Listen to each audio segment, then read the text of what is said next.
Title reps, go ahead and shake your head. Yeah, title reps. You also have builders, right? Yeah. You look at primary buyers out there. We're talking about this. They're the ones that's struggling. Primary homeowners, first-time home buyers. They're not getting into a house because they're getting outbid and beat out by cash buyers. Builders also are suffering. Builders are suffering because 4 years in a row they had crazy good numbers. This last year over year, first time they've declined. And now they're struggling to move their product. And they're struggling to move their product. They're not getting the same overhead. Yeah. They have to give out incentives. They're probably giving pennies on the dollar in some cases. They're giving things away. So it's really a dynamic market right now between who's really succeeding and who's not. Who's not succeeding? Primary buyers and people that have not extra assets to deal with or work with if they're trying to buy a house. I have tons of people right now that are looking to buy primary residence 3%, 5% down. Yeah. They can't get into a house. And then when they do, they're going, okay, what is my taxes? What is this? What is this? And they're like, okay, we only have so much to work with.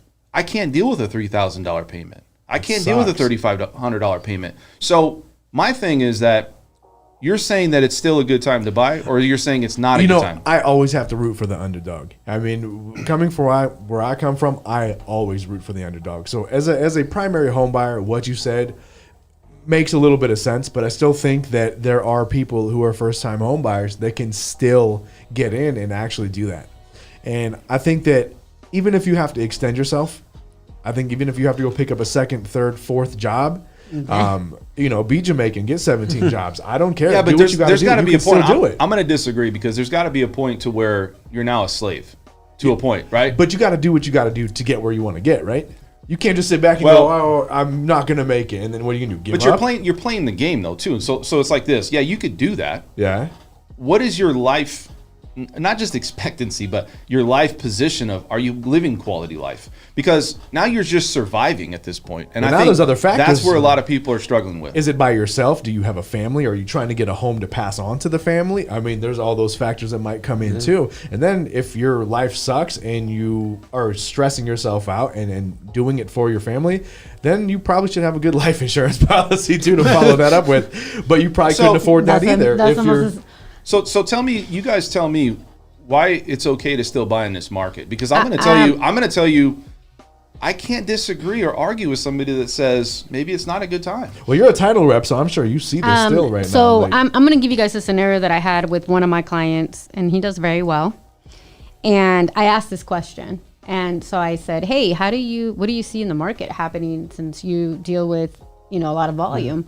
And he said, Esmeralda, I advise my buyers not to buy the last 3-4 months. Really? He goes, but now I do advise you, and this is why. So he said, now there's an opportunity where I can get closing costs for you. We can also kind of bid with pricing. And right now, builders are giving incentives, and so you have more leverage as a buyer. Now, is the cost of the homes are they going to be reduced drastically? Probably not. But you're not coming out of pocket as much as you were 3-4 months ago. So he's like, so if you're in the market, you have to buy for whatever reason. It's better now than it was 3-4 months ago. Yeah, but can you legitimately make an argument that says the market's softening? I think it's slowing down. And it's slowing down. And I'm not saying that prices will decrease, but also too, let's wait and see what rates do. I mean, because you got to think, inflation is still going crazy. Yeah. And you think that the Fed and the economy, they're going to have to do something, right? If it doesn't start turning the other direction.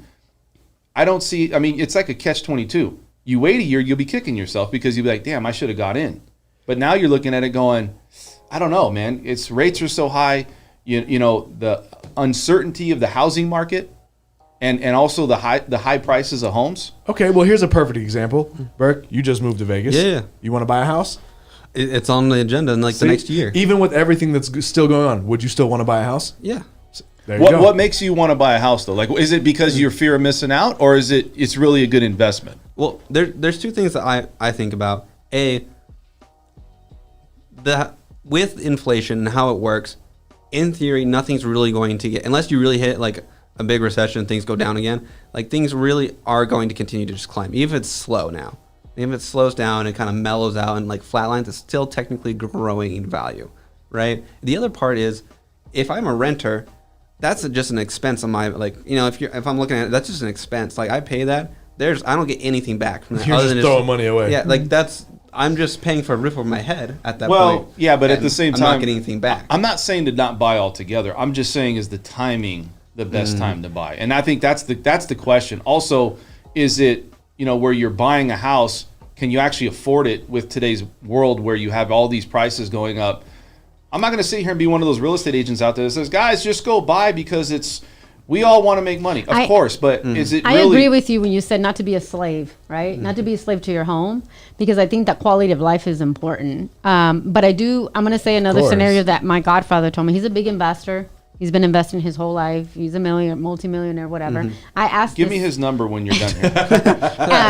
And what he said was this, because when I asked him, I was like, why are you buying houses now? And he was like, because he's like, I buy and I rent them out. I don't care what's going on in the market. I'm holding on to them.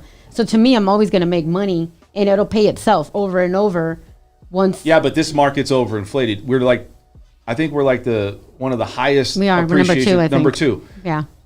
Okay, would you just back out of this market altogether? Because like if I'm an investor, I'm not going to be like, well, I can only make 5%. But if you're got to get return, you got to have that ROI, right? You got to have at least. But if you're looking to withhold because you're not selling, you're just looking at it because somebody can pay you. You only make money. This is the thing about owning a home. It's only really your home when it's paid for. Facts. If you owe money and you're paying a mortgage, it's not really your house. That's why there's a lien in this property. You only really make money when you pay this house off, and now you're getting rent from that house. Makes sense. That's when you make money. Other than that, you do not make money. I don't care if your house, you could be living in your house and it could triple. If you don't move out, guess what? You're not getting the money. Exactly. So it's irrelevant. I'm sorry. It just is. It's like people get lost in that, and it makes no sense. Sorry. Well, damn.